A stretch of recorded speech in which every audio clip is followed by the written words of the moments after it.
some, it's like my second home. some fans here. We love you. Feel the love. Come on.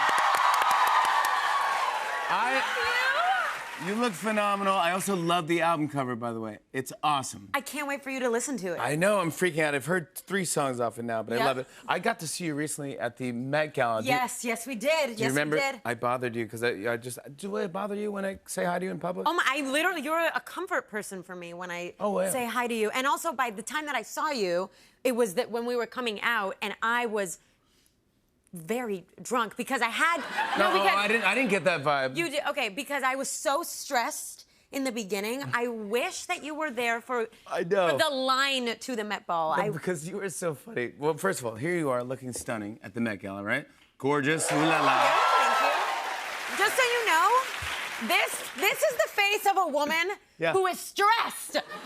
You are a very good actor because I had no idea, but everyone was talking about your purse.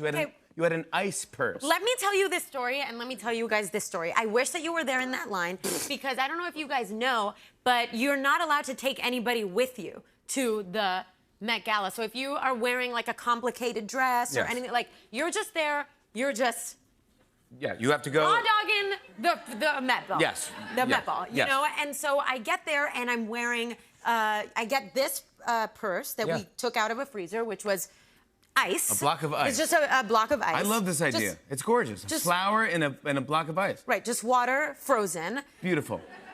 I didn't think about the fact that ice very quickly melts. Yeah.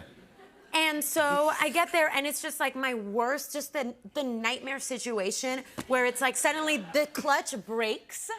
I think it was like Ed Sheeran was there. He's like telling a joke or something, and somebody accidentally like moved it, and before I get my picture taken, the clutch completely breaks.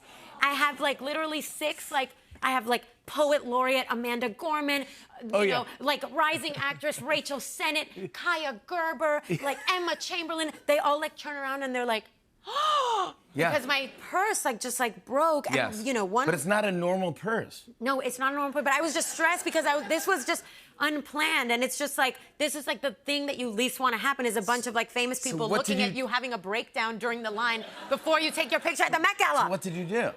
So I was just like, I turned to like Kaya Gerber and like 3 like other different people, and I was like, hey guys, like what should I do? Like, do I just not use the purse? And I was like, should I just use it as a clutch? It's a block of ice. It's a block of ice. So you're holding.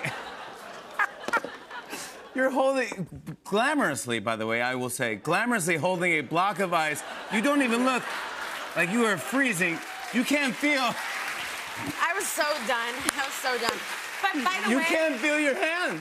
But I have to shout out this one guy who was there because, you know, when you're there, they have, you know, a few like really, you know, kind, helpful people. They kind of move around. And this guy saw that I was suffering, and he saw that I was, you know, stressed out and kind of going through it. Dripping. And dripping. Yeah. And he helped me carry it too while I was in line. And Jerry Seinfeld was there, and he was like, "Is that?"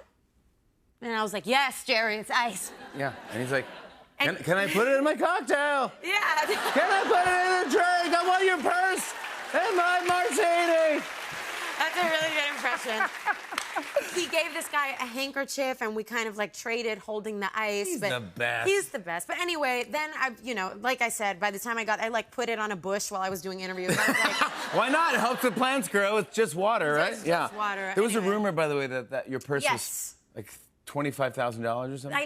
I was like seeing like this TikTok that had like, you know, a bunch of comments and likes. It was like, Camila Cabello was getting canceled because she spent $25,000 on this ice purse. Yes, I was like, true?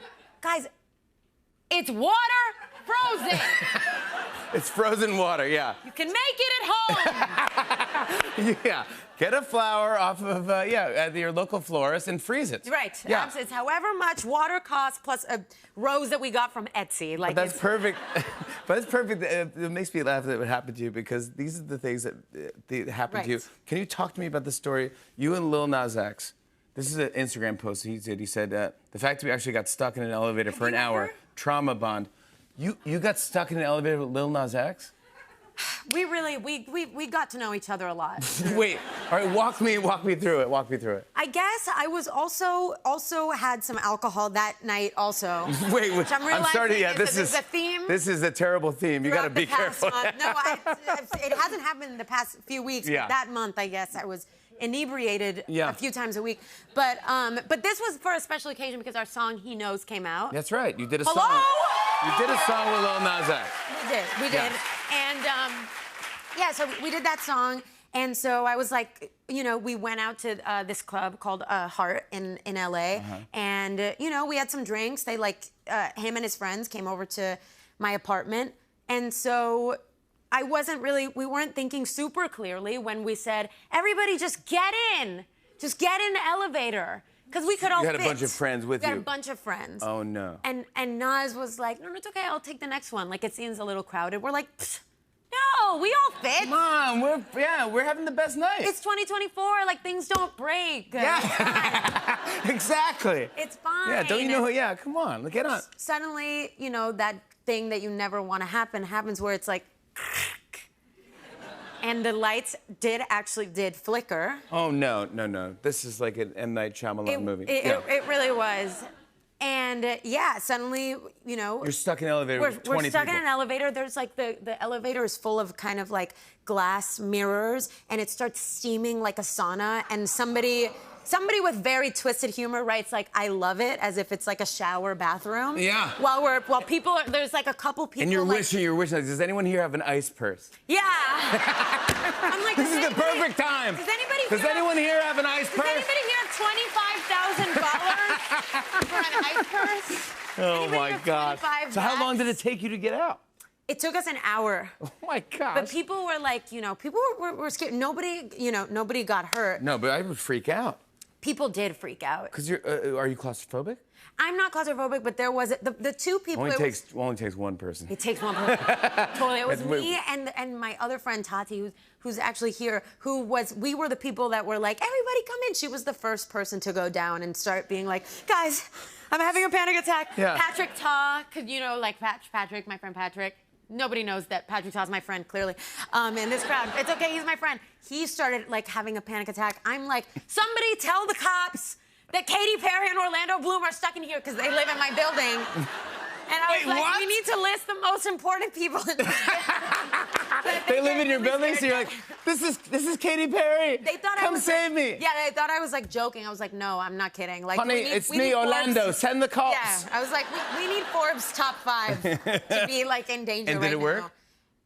I think they thought I was joking, and they didn't say it. And I felt like kind of like a douchebag saying that, so I didn't repeat it. You didn't do it twice. I didn't do it twice. No, so. but you got saved. But we did get saved. Good. And we made it to the club, and that club was like the best night ever. Because we were like, you had the best night ever. So it all worked out. Yeah. Let's talk about the album. Let's talk about it. CXOXO. What does that title mean to you? I wrote this song on it where the lyric was, see my letter at your door, signed it CXOXO. Yeah. And I felt like it really encompassed the spirit of the album in the sense that it's like, it's an album where, you know, it's like, it's an album and it's a chapter of my life that feels personal to me and authentic to me and like signed by me. It's kind of like you're, you know, writing a letter to someone. It's like, this is me. Like it or not, whatever, like signed by me. This is it. CXOXO.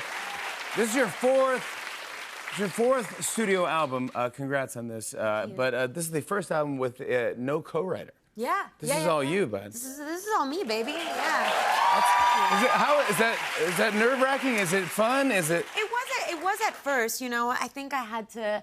It was definitely a new challenge that I kind of wanted to set out for myself, and there was definitely. It's like any kind of artistic challenge where it's like you have to overcome your inner kind of critic and your insecurity, but I think it really made me grow, and that's always been kind of my number one passion is songwriting, and I think it just made me like so confident to be like, I can do this, and I, you know, carried that weight, and of course it was like nerve-wracking at times, but I feel like you had great producers with you on this too. I did, yeah. El Guincho and Jasper Harris, I feel like also gave me the confidence to be like, no, you can do this, and you know, and to really keep me focused on like setting that like hitting that bar for myself. Every time. Where have the songs and lyrics come to you? Do you think lyrics first, then tune?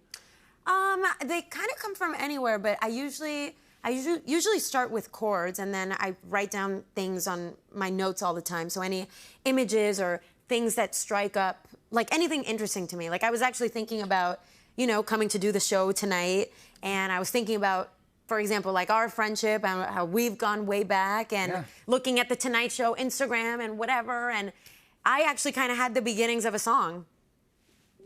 About me? About you us, and us and the audience of the show? I mean, I could sing it for you if you want. We always have a mic. Okay, all right, okay. Well, You have your. All right. It was this morning, and I kind of had like the chords in a little voicemail. So let me play it. Fascinating. So it's like. Bum, bum, bum, bum. New suit, same chair, new dress, blonde hair. We've seen each other through some phases. Past lives, debuts, met ball, saw you. Good to have a friend in scary places. Jimmy, Jimmy, Jimmy, alright. They came for a show, well, Jimmy, alright.